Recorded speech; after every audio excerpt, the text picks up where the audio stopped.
Welcome back to TarHeelIllustrated.com. If you're watching on YouTube, Tar Heel Illustrated. I'm THI staff writer Jacob Turner, and I'm joined by THI publisher Andrew Jones and THI football recruiting director Deana King. I know we've actually been talking a lot before this, but I got to ask you guys, how y'all doing today? I always got to start off the podcast like that. So you didn't ask that an hour ago? No, I didn't. I don't even know if I did. Actually. Maybe I did. 47 minutes ago when I got onto this. Yeah, so. Exactly. We've been chatting a lot before we even. Yeah. I'm doing all right. Just, you know what? It is what it is, man. This is an amazing time that we're in. Exactly. On so many levels, and including covering college football. So I'm looking forward to this podcast, and I'm looking forward to hearing what you guys have to say, because we actually haven't discussed what we're about to talk about now. We haven't discussed it yet today. We've been talking about other stuff, so this is going to be interesting. I think this is the first time we've had all three of us on a podcast together too. I don't remember. I know we've had me and AJ quite a lot. More history here in 2020. This is a seminal moment in THI history right now. Exactly. Well, guys, we're as you guys know, we're officially 2 weeks away from Carolina football starting off at home against Syracuse. So 2 weeks away from the season. A lot of optimism about this team. I think there's a lot of excitement about surrounding the program despite everything else going on. But I think the first thing we have to kind of touch on, I don't think we can go any further before we do it, is will Carolina, or will anybody, I guess not just Carolina, will anybody actually play? Will we see Carolina take the field against Syracuse in 2 weeks? What are you guys' thoughts on that actually happening? Start with you. I'll let Miss King go first, okay, because I'm a gentleman today. Well, we've been seeing a lot of different schools, teams make some of these decisions, postponements and stuff. It's kind of hard to say, UNC, when we talk to Mac, they haven't had any positive cases, but we know what's been going on at Syracuse and their little issue that they've been having. So I hope we get to see some football, but I'm kind of 50-50 right now. NC State's in quarantine right now. So if I were to give it a percentage, I would say we're looking at maybe 70% that they'll play. Until they run out of the tunnel. Whether or not they let the media in the stadium, which we still don't know. There's still so many things we do not know. Clemson just announced yesterday that they're going to allow a maximum of 19,000 fans. They suggest no tailgating, but it's not mandated. While we were getting ready to do this Zoom, one reason it took nearly an hour before we actually started is because Carolina put out a release. Bubba Cunningham said no fans to start out the season, no tailgating. Well, you don't have fans in the stands, you're not going to have tailgating. So they're doing everything in their power. When I say they, the ACC, they want to make this happen financially. They need to make it happen. I think one of the things that isn't discussed much is that these players need to make it happen. These kids have worked their rear ends off to get to this season. A lot of them have a lot at stake for what happens this season and how it will affect their futures. So when people kind of blindly say, well, it's, they're just using the kids for money. Well, the kids, a lot of them need this too, for a variety of reasons. But one of them is to situate themselves for their future. Chaz Surratt is an obvious example, but Tyron Hopper told us a couple weeks ago, I want to go to the NFL. And we've seen many cases before where kids didn't do much until they were seniors. They had good senior years. Next thing you know, they're in the NFL. Carolina fans remember David Thornton in 2001. Perfect example of that. So they're going to do everything in their power to make this happen.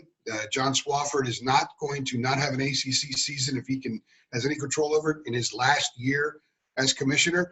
I don't think that they want to do anything that would jeopardize the possibility of having Notre Dame wear an ACC patch on its football uniform this season. So there are a lot of things at play here, and I believe that they're going to do everything they possibly can to have a season, but I'm still not convinced it's going to happen because I think that there are other powers at play that ultimately may have slightly more say-so. Yeah, I agree. I'm kind of in the same boat as you guys, and especially with what you said, AJ, in terms of until I see Carolina running out of that tunnel on September 12th, I'm not really sure. I'm like 70% sure they're going to play, and everything else is kind of up in the air. But let me ask you guys this, because we've had a ton of media availability over the past month or so, month and a half, really. Carolina's been great about giving us a ton of access to players and Mac and all that stuff. And we talked to Mac earlier this week on Wednesday, I believe it was. And one thing he came out and said that he's, I think direct quote, not direct quote, but pretty close to it, was that he's as confident as ever that there will be a football season this year in the ACC. I think Dave Clawson, the Wake Forest coach, has mentioned something similar along that. Did you take a lot away from that? Did you guys take anything away from that and say, oh, they're definitely going to play now? Or was that just maybe Mac and some of the guys just kind of saying what people want to hear? What did you guys kind of take away from him coming out and saying that directly? Deana, if you want to start, go ahead. Well, Coach, I mean, we know this pandemic has affected everybody. So, and it's just not like they can just stop what they're doing. They gotta proceed and with their practices and their regular routine. I mean, I'm sure Mac has meetings with his staff, daily about all the issues and everything. So, I mean, he's got to be positive about it. You just got to go with the flow, and until he hears official word that there's not going to be any games or anything, they got to prepare it. They got to prepare for Syracuse. I'm sure they're preparing for them right now. So, Mac has been really open and about all the issues. We talk about it a lot. He gets a lot of those questions, a lot of tough questions, and he's handled it pretty good. Yeah, he's the head coach. He's the voice of the program. He's the messenger of the program, and he's someone that these kids absolutely implicitly trust 100%. So if he gives us a message that they might not, then in sort of a negative kind of way or a concern kind of way, it could affect their preparation. Deana's right. They got to prepare for a game. They have to prepare as if COVID wasn't there, except the obvious things that they have to deal with during practice with the mask and the 6-foot sticks and another thing, their own water bottles. But otherwise, they have to have a football mindset as if they're playing Syracuse as if COVID didn't exist. So I don't think we're going to get a different message from head coaches. And you brought up Dave Clawson. Wake Forest just announced a few days ago they're playing Campbell. Mm-hmm. So you're not announcing that, in my opinion. You're not going to the effort of scheduling that, tying up all the contractual obligations and having the lawyers look at crap and making that become a reality, than announcing it if you don't intend on playing or if you're all that concerned. I think the football people, by and large, think they're playing. It's probably the best way for them to approach it. Mac doesn't need to go home at night. Clawson, Doran, Bronco Mendenhall, they don't need to go home at night and then wonder, are we going to play or not? They have to be fully focused on the next day's plan and continuing to get their teams ready to play like they normally would. Otherwise, a chink in the armor in football could be disastrous, because if they do play, Mac has said a lot, going way back to June, where even I think it was late May when they announced that they were going to start bringing some kids back. He said the team that handles this process before the games ever come, the ones that handle it the best, are the ones that are going to be best prepared to win games when they actually start playing. So I think that the focus within the program is mirrored by what Mac tells us, and I think the players are pretty much falling in line. They're all over social media, as we've seen, so they know what's being said out there. They know that there are concerns, but the message that they get every day in the football center is Syracuse is the opener, then we got Charlotte, then there's an open date, then at BC. That's what they're focused on, and that's all they hear about. They don't hear about the other stuff, and I think as a result, they'll be very well prepared when they do run out of the tunnel before Syracuse, if they run out of the tunnel. I just do the media thing in there, if. AJ, you mentioned earlier that we got the news on Friday that Carolina was not going to have any fans in attendance. Looking at that Syracuse game, obviously on paper, if you're looking at those two teams, Carolina's number 18 preseason ranked. Obviously, you'll have a little bit higher expectations than the Syracuse would have, at least going into the season. Now, Max said on Wednesday that those preseason rankings mean nothing, and I tend to agree with him for the most part on that. Until you go out in the field and prove it, you can be ranked number 2 in the country, and you might not be that good. So, How much does it, I guess if everything was normal, you'd kind of be looking at Carolina versus Syracuse, home opener, a lot of momentum. Carolina sold out so many games last year. I think they sold out every single home game last year, one of the best attendance ratings in the country. You'd probably be looking at that game and saying, well, home field advantage, you're feeling pretty good about Carolina, kind of opening game, a lot of momentum. You think that would be a pretty routine win on paper for Carolina. But how much does not having that crowd going to affect kind of maybe – like I said, you kind of expect Carolina to win that game anyway, but now that you're kind of playing in an empty stadium, no fans around, how much do you think that might kind of level the playing field between teams this season, not just Syracuse, but between teams this season that, it's a lot harder to go into an environment with 60,000 fans screaming out to you. Now there's nobody in there. Do you think that'll kind of level the playing field with a lot of these teams, particularly maybe in the ACC? AJ, we'll start with you, AJ. Most college athletes and pro athletes that I've talked to over the very long time I've done this have always told me that they enjoy playing on the road more than at home. Mm-hmm. Because especially the good teams, the good programs, Carolina basketball for years, Duke basketball for years, when Carolina's been good in football, I know Mac back in the late 90s, those teams love going on the road because, as Roy's kids will say, they like to steal someone else's cookies. And so I don't think for a good team it's really going to be that much of a factor, or it would be a factor for the home team as opposed to the road team, because I think that road teams going in like to have fans. They like to beat people in front of their home fans. They get motivated when people are cheering against them. Great competitors love that. Think about MJ back in Salt Lake City in that jumper against the Jazz. That was on the road. Think of the jumper he hit against Cleveland early in his playoff career. That famous, celebration shot, that was on the road.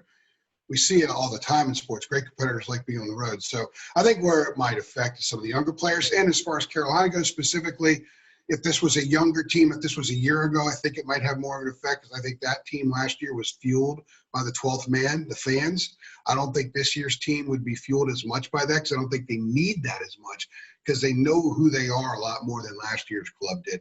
The fans were certainly an integral part of kind of bringing all that stuff together a year ago. And I think it surprised a lot of the kids, especially the ones that had already been in the program, because they knew what it was like playing in front of the fans in 18 and 17. Even 16 and 15, when they were much, much better, the crowds were not nearly the same. So it's kind of I'm kind of going all over the place in this answer, because I think that's what the answer is. Mm-hmm. Younger kids that are home might need the fans. The road kids that are competitors would want the fans. Syracuse kids that are really good, they're going to, Tommy DeVito would want to go into Kenan Stadium and play in front of a full house. Yeah.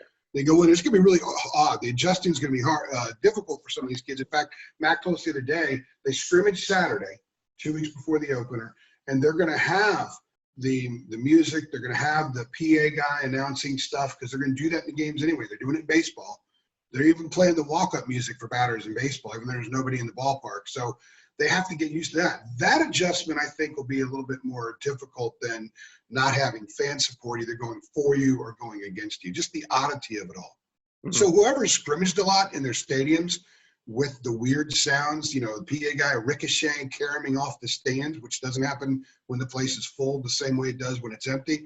Those are the little things they'll have to get used to, but I don't think it'll take that long. They've been playing football for a month now in front of nobody anyway. Exactly. Let's focus on the team a little bit. Deana, this is a question for you, and AJ, you can hit it on it as well. But last year, Carolina obviously got that big win over South Carolina in the season opener. I think that was a huge win in terms of where the program was trying to go, in terms of building a little bit of excitement and momentum, and kind of seeing that, okay, maybe this program really is, and maybe what Mac is preaching really is going to come to fruition this year.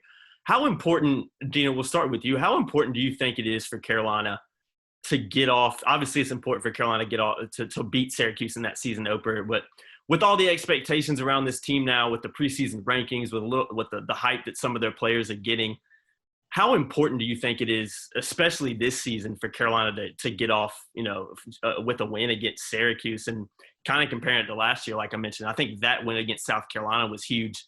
Do you think it's bigger this year, or do you think losing to Syracuse will be detrimental to this team, or do you think losing to Syracuse might teach this team a little bit? How important do you think it is for this team to just get off to a good start? Well, for this year, a little bit different. Like you said, they opened with a non-conference game with South Carolina. This is a conference game, so they're all important. They're all the ACC games are important. So, yes, I believe beating Syracuse would extend the momentum that Carolina finished really, really, really strong last year, and just continuing and get the momentum and go the next week to Charlotte. And just I think this team is experienced enough that a big win, and they'll just build on it, you know. And unlike last year, I know Mac with so many close games that all the games until the very end of the season were within one score. I know he wants to be able to play a lot more players. And so I think Carolina, they come out strong, get Syracuse and do well, because we know they have a lot of experience on that offensive side of the ball, and they got a lot of firepower. So I just think the enthusiasm of the whole program, you know, from recruiting till the game day, it would be really, really a deflating blow if they didn't come out with a win against the opening day against Syracuse. You want to touch on that, Asia? Yeah, two totally different schools of thought here as far as this time a year ago versus right now. Last year they were hoping to beat South Carolina. They were just hoping to play well. Mm-hmm. They didn't know what they were. Max said he had no idea what linebacker was going to look like. No idea whatsoever. They just didn't know anything. They didn't know how the true freshman quarterback was going to react. They didn't know how the new offense was going to be. They didn't know if the kids would be clanking into each other like the Keystone Cops and Jay Bateman's defense. They had no idea what to expect. You can only get so much out of camp in practice. You got to see your guys against somebody else, which is why a lot of coaches are proponents of actually having a closed exhibition game in college football, which I support. That way they can at least get a little better idea of what they're going to expect, what they're going to see when they go into a game, especially with a lot of teams playing really important openers. So then they win that game. They generate this momentum. Jacob, you shot that video of them coming out of the tunnel in the locker room, which did really well. We should pop that up there on the site this week, because it's great, because the rawness of it is fantastic. And you could see that these guys were like, oh my gosh, we won a game. No, they had to beat a P5 they had beaten in 2 years was Pitt. I mean, they had beaten garbage, and they barely beaten anybody but the teams they didn't beat. A couple of FCSs and Old Dominion, for goodness sakes. Same level, yeah. And they were transitioning. So they're like, oh my gosh, this is actually what it feels like to be a real college football team, essentially. I'm not diminishing those kids from what they had done before, but that's what it was. That's what it felt like. And then they beat Miami, and they do it in dramatic fashion. It's like, holy crap, they're 2-0, and they were able to build. They didn't build on it immediately. I think they were able to build on it later on because they already had some confidence built in. Imagine if they lose the South Carolina game. Let's say Sam doesn't bring them from behind. Let's say the Miami kick goes through. They're 0-2. Then they lose at Wake. Then they lose at home to App State. People would be like, well, this Mac Brown thing's not going to work. That's exactly what the narrative would have been. But they stole those two. It gave them a little bit of currency where they were able to deal with losing to Wake, losing to App, and then all of a sudden here they are with a chance to beat Clemson at the end, and they were a different team after that. But that moment would never have. This season now, expectations are totally different. A lot of fans will be disappointed if they don't beat Syracuse by 2 touchdowns. They'll be disappointed if they don't wallop a Charlotte team that's better than I think a lot of people realize. Then they get a week off. People are just dismissing going to BC now. I'll tell you right now, this time a year ago, a win at BC would have been the best win this program would have had in a couple of years. So things have changed dramatically with how they're viewing what's in front of them. And I do think that the reaction, not just from fans and from media, but probably from within, would be the same. A loss to Syracuse would be devastating because it would suddenly make a lot of people question, hey, wait a minute, was last year real? Where are they really? They wouldn't prove anything against Charlotte in the minds of anybody. Then the open date, then they go to BC on a road game with might be nobody up there. Then the craziness of everything they've been through might become more of a factor. So I think it's very, very different. I think they have to beat Syracuse. They have to beat Charlotte handily because they have to get to that next level And the only way to do that is to do those things. They believe they're at the next level, but you have to prove it. So I think it's really interesting. Everything about right now, as opposed to this time a year ago, this very moment, is so completely different about this football 100%. program and how it views itself and what it thinks it can achieve. 100%. One of the biggest differences between, this year's and last year's team, I mean, last year's team had some experience, but I would say this Carolina team this year is one of its most experienced they've had in a while, just in terms of not only having guys that have been in the program for a while, but also guys that have been in the program for a while that are also really talented. But I want to touch on a couple of the younger guys. And Deana, this is going to be more of a question for you because you're our football recruiting expert. But Mack Brown's press conference on Wednesday this week, he talked about Josh Downs, and he basically came out and said that Josh Downs' first game, he's going to play in some capacity. You're going to see him on the field. He's talked a lot about Ja'Qurious Conley as well. Deana, when you were following these two's recruitment, did you look at Josh Downs and Conley? We'll focus on those two guys because those are two guys that Max talked about a lot during preseason. Did you see those guys as players that can come in and kind of have that immediate impact and play from day one? Or did you think Downs and Conley, for instance, were guys that were going to maybe take a little bit longer to develop, obviously had the talent, but did you kind of foresee, those guys coming in and making an instant impact on this team? Like Max seems to, at least what he's telling us, that kind of seems to be what he's alluding at. Me and Andrews had many conversations through the year, especially with the recruiting. Mm-hmm. Josh Downs was very, very important recruit for Mac. Getting him out of Georgia, one of the top players in Georgia. So he's a game changer. We seen him in the All-American game when he was playing against the best of best in the high school game. So it's not shocking that he's going to come down to Chapel Hill and get some reps and get into games because I remember when we first talked to Coach Galloway, he wanted around 10 wide receivers that he could use. And he really liked having those options. So, and with some of the Carolina sets, they can put four wideouts out. And it's going to put a lot of pressure on defense when they got to cover kids, two 1,000-yard receivers in De'Ami Brown and Daz Newsome, and then you got a really tall, dependable receiver in Bo Corrales. And then you stick Josh Downs in there. So I know probably one of the happiest kids when Josh Downs decided to be Carolina Tar Heel was Sam Howell. As far as Ja'Qurious Conley, Andrew can vouch for me. I love this kid. He is the true definition of an athlete. He did everything for his team at Northside down in eastern North Carolina. I told AJ that I felt that he would be really good on special teams, especially in the return game. And he is really doing well in practice, and he's going to get some playing time, special teams, and that help out in that deep secondary. Mm-hmm. And so, yes, both of those kids are just as advertised. They deserve that 4-star ranking that they got from Rivals. So it's going to be nice seeing them get their first action in the college game. Sure. You're not going to get Mac to gush about a true freshman yet. Mm-hmm. He hadn't played the game. But if you want an indicator of what they think about a kid, the last 2 times we've had Mac, he's talked a lot about Trey Morrison playing the other 4 positions in the secondary as well. I mean, at first, when we had Trey 3 weeks ago, 2.5 weeks ago, nickel. And we even wrote a story about it. He's happy to be back in nickel, loves playing nickel, but he's playing the other 4 spots for 2 reasons. One, because they just have to get prepared in case guys test positive and they miss a number of players going into a game.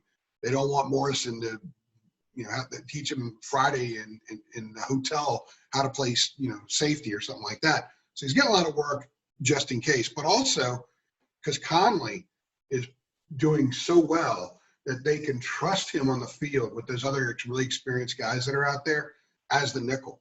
So one of the things that's enabled them to move Morrison around comfortably and with not a whole lot of concern about nickel is the fact that Conley has performed so well so far in practice. As far as Downs goes, it's not just receiver. Mac's like, yeah, he's fast. He's going to return. He didn't specify whether it's punts or kickoffs, but it could be both. He's a guy that can get the ball in his hands, and he can blow by defenders. He can take the top off of defense when running routes. And like Deana said, imagine Daz can take the top off. Deana gets by people. Bo's very athletic too. He can as well, but he's going to run different routes. You got 3 guys that can catch the ball, turn their nose upfield, and go a long way. 4 guys, rather, turn their nose and go upfield a long way when you have those 4 on the field. When Mac was asked about wide receivers, Downs' name was one of the first ones that came up. So that's kind of things I look for during, especially when we can't go there and we haven't been able to go this month, but we're talking to them a lot. When does someone's name roll off Mac's tongue? When does someone's name roll off a teammate's tongue? Josh Downs and Conley's names have been very early since we started doing these Zooms with Mac and the players when camp opened 3 weeks ago. So I expect both to play a lot. I think Conley, we've seen some video clips that Carolina sent us and some photos. He looks like he's been in the program for 3 years. He looks like he and Brian Hess have been living together essentially for 3 years. He looks so ready to play, so ready to go out there. And think about a 225-pound nickel who can cover. And he's got that linebacker in him. So if they only got 2 linebackers in the field, they got another guy, they're playing 6 DBs. One of them, Conley, as a nickel, is also a pseudo linebacker in a lot of ways. I'm really, really looking forward to seeing the way that they use him and what they ask of him against Syracuse as opposed to what they ask of him against Miami. I think we're going to see his game grow and his role grow a lot as the season goes on. To stay on those young guys for a little bit, one of the last things I want to touch on is with that D-line. AJ, we had a couple of podcasts, one podcast a couple of weeks ago that we focused on Carolina's defense, kind of like 3 things midway through preseason. And one of the biggest talking points was obviously the defensive line and who was going to step up down there, because I think that's probably Carolina's most unproven position group and one that probably has the most question marks surrounding it. Obviously, you've got some talent, Tamon Fox, Tamari Fox, Ray Vahasik, Jaleel Taylor, but somebody on that D-line that's a true freshman is going to have to come in, probably more than one, is going to have to come in and do something. He's going to have to go out there and play some minutes and make an impact. AJ, how important do you think it is for, the likes of Miles Murphy, the likes of maybe Des Evans? I'm not going to ask you guys who you think it may be. That might be a question a little bit more suited for Deana in terms of who she thinks may step up out of the freshmen and make an impact on the line. But, AJ, how important is it that at least 2 of those guys, because Carolina's got a huge class in 2020 and they've got at least 4 or 5 defensive linemen, maybe 6 defensive linemen that came in. How important is it for at least a few of those guys to step up and give something to this defense? Well, I think the answer to that question is more they just need a few guys to step up, whether they just arrived or whether they've been in the program for a year or more. Like for example, Zach Gill. If Zach Gill can suddenly become the guy a lot of people projected, they'll take that, put it in their back pocket, and run with it, okay? If it's Kevin Hester, Mac has mentioned Christian Varner and Hester. Varner more than Hester. Hester, just has only been playing the game for a couple of years. He's mentioned him a few times in the last month or so, but the other day he spoke a lot about Hester, which tells me that here's that blank canvas that Kevin Hester was as a football player when he arrived, that's really, really taken form now. And maybe he's a guy that's stepping up and give them some reps. Ideally, a coach would rather not have to play a true freshman in the trenches if they can get away with not having to play him. Of course, if they're good enough and you have that need and they can make you better, you're going to play him. You're not going to think twice about it. But there are other guys that need to show what they can do as well, and they're getting long looks. So whether it's Murphy and Pinder that end up getting a lot of reps in the interior part of the defense, Gill or Varner or Hester, they just need a couple of players to step forward. Jaleel Taylor's missed some time this month with an injury. He had the shoulder injury, surgery back in the spring, so he's been coming along. Max said the other day he's kind of now where he needs to be. They love what Ray Vahasik's doing. I think of all the players that we've heard teammates talk about, Mac talk about, the one who is most consistently praised, that is kind of new to being praised, is Ray Vahasik, because so many question marks when he came in a year ago. He had so much to work through as far as his health goes, the bad shoulder situation he's dealt with for over 2 years, the fact that he's just now in a regular weight training regiment that he couldn't participate in for a while. So they're fine with him. They're going to be fine with Tamari Fox, who can line up in 3 or 4 spots in the defensive line and will probably start at end. And they're going to be fine with Taylor as well, but they need 3 other guys. So wherever they come from, they don't really care at this point. They just need 3 of them. And because we haven't had any of those guys' names mentioned on a fairly regular basis, I'm not sure they have those guys yet. And so maybe they look at them all. And, we see Gill out there for 8 snaps, and we see Hester out there for 8 snaps, and Varner. So they can really get an idea who they have and who they're going to move forward with. It may be that situation for a while in September before they sort of solidify, okay, here's our group. But in a way, they got to get them on the field as well, because what happens if some of the frontline guys who start or first or second team guys test positive? Suddenly you're going to throw these dudes out there that haven't had a hand on the ground in a real game? Yeah. Defensive line is an issue. It's the one real concern, I think. Even though they're selling Vahasek and Tamari Fox and Taylor a lot, it's still an issue because there's not much behind them. No. And they don't have a ton of experience themselves. So watching how Jay Bateman's going to scheme to kind of get around that a little bit, it's going to be very, very interesting. And that also might be why Conley at nickel makes a lot of sense. You get a little more beef, a little more strength, a little more monster up there in that position, moving Morrison somewhere else, because you may need a little more fortification behind a suspect line. For sure. Guys, last thing I want to touch on, and Deana, I'll start with you on this question. Expectations. Obviously, last year, expectations were a lot different. I should say a lot different for that team when Mac Brown's first year. Things have kind of changed. Carolina's a very veteran team, a lot of talent, a lot of guys are getting national attention. Deana, from your perspective, what is your expectations for this team this season? Really think they have an excellent shot at playing in the ACC championship game. Mm-hmm. The players are there. They went through that season last year where they're so close. And, okay, we say that the glass was half empty or half full. They were in the games. Mm-hmm. The last play within one score of many of those games. So with the experience they have, especially on offense, some outstanding key players coming back on defense, I really think UNC has a great shot at playing for that ACC championship if we get to play football. Mm-hmm. So, AJ, let me comment on that real fast. Well, yeah, go ahead. The Clemson game and that 2-point conversion. Max said the other day, Sam's moving well. He went out of his way to say Sam is playing like he looks like he's lost weight. Mm-hmm. And he has lost a little bit of weight.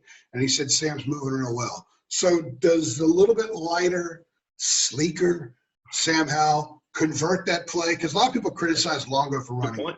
And Clemson apparently knew what play was coming because they scout 7 years back, everything a coach does. But does Sam convert? Is he a little quicker? Does he turn his nose up a little bit sooner and maybe get the ball across the goal line to get that conversion now?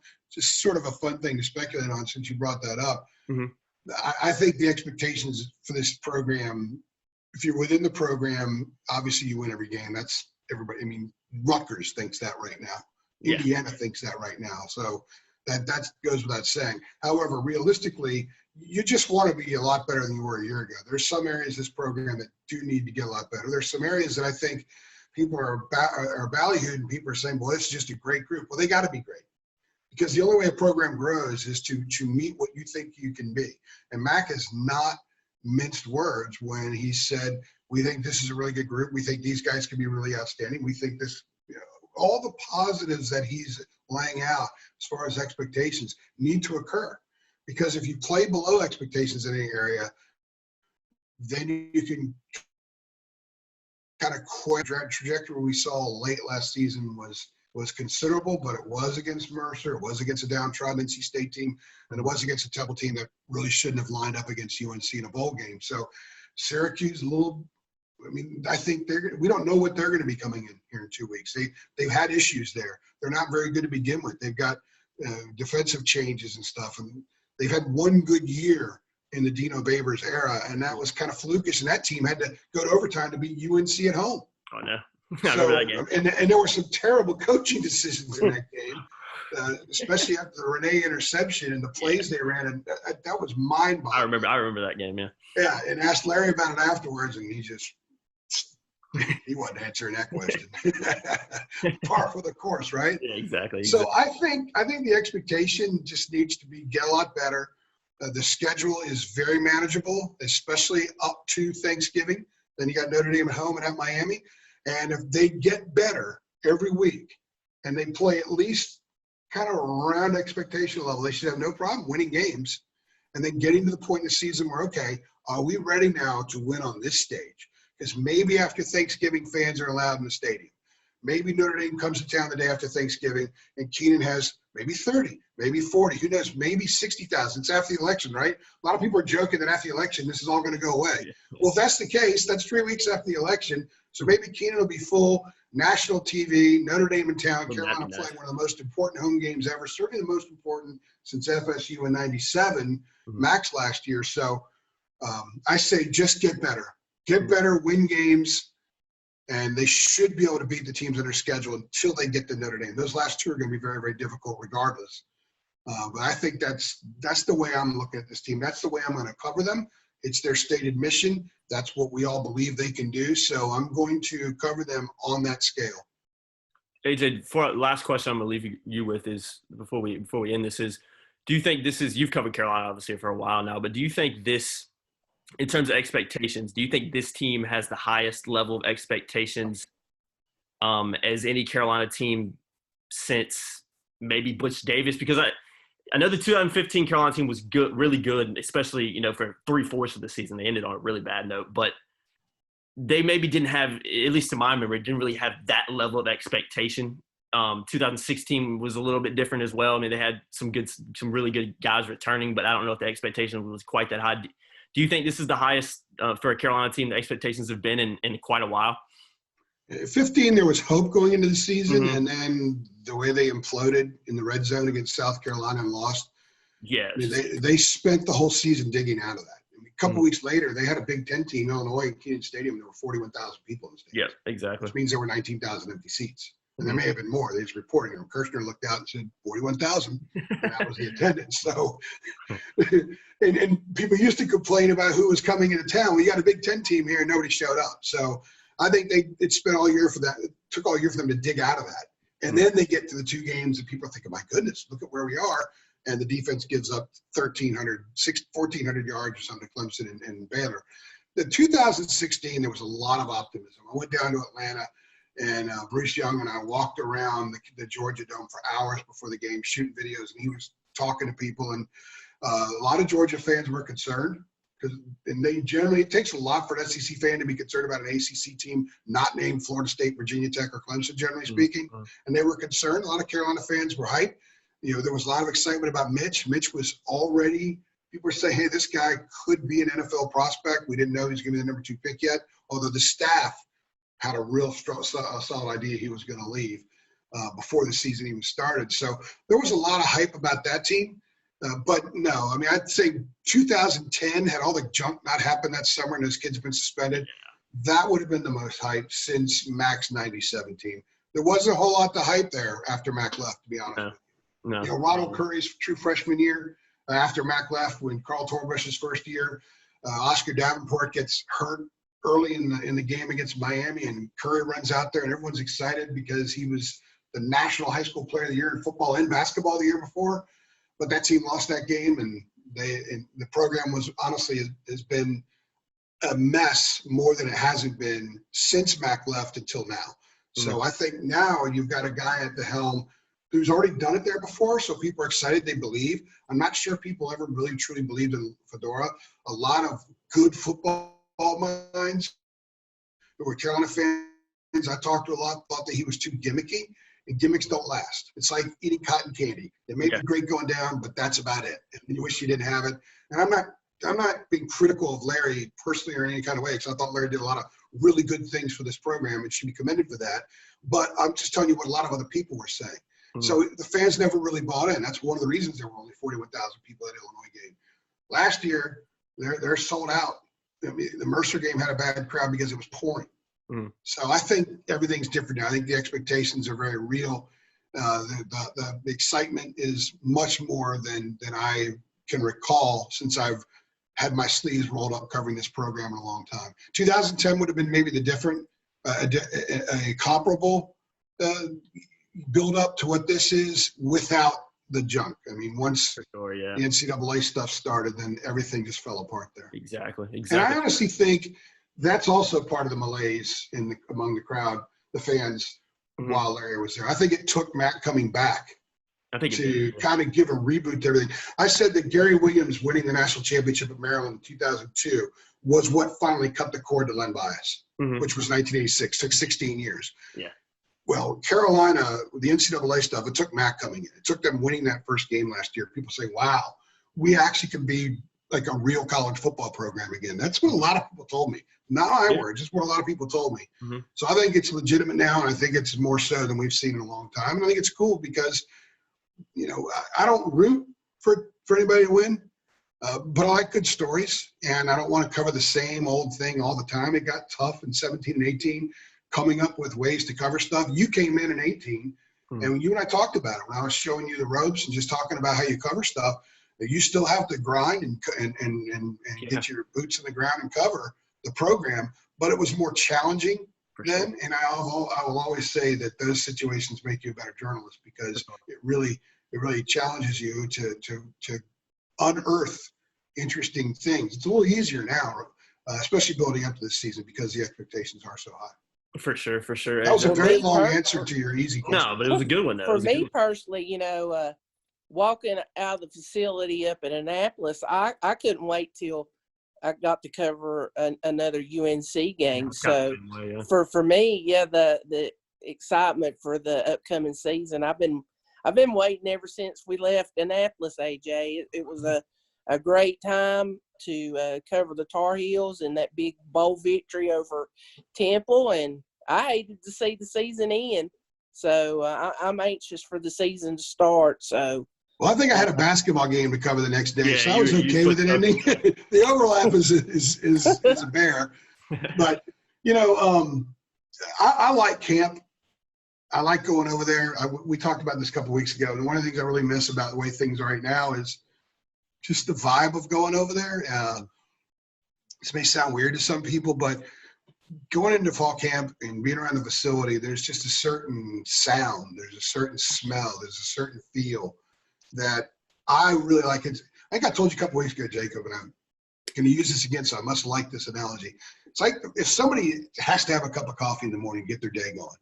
And they wake up and the coffee starts brewing, and they're just kind of groggy going through it, and they start smelling it, and they take a couple of sips, and like they're ready to tackle the day.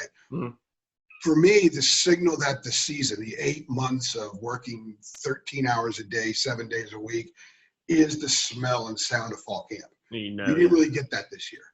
Even watching the little clips that UNC sent us, I haven't been able to simulate that very much.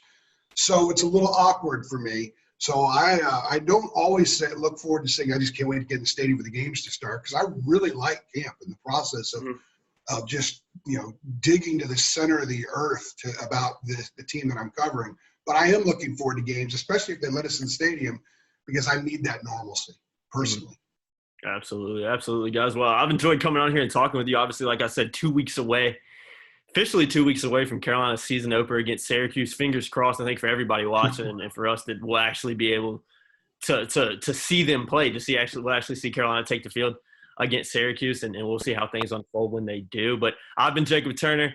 He's been Andrew Jones. She's been Deana King. Thank you all for jumping on again with us today. And be sure to like this video. Be sure to share it if you'd enjoyed it. And also be sure to check out TarIllustrated.com. I mean, I know AJ can vouch for it, Deana as well. We've been working, nonstop all the time, really. I always joke with AJ and Deana, really, too. They don't have an off season. I don't think AJ ever gets to shut it off. So yeah, we've been working hard around the clock and looking forward to hopefully seeing some real football here soon. So thanks for hopping on here with me, guys, and really enjoyed it. All right, bud. Thanks, Deana. Thanks, Jacob. Thanks, everybody. See y'all. Bye-bye.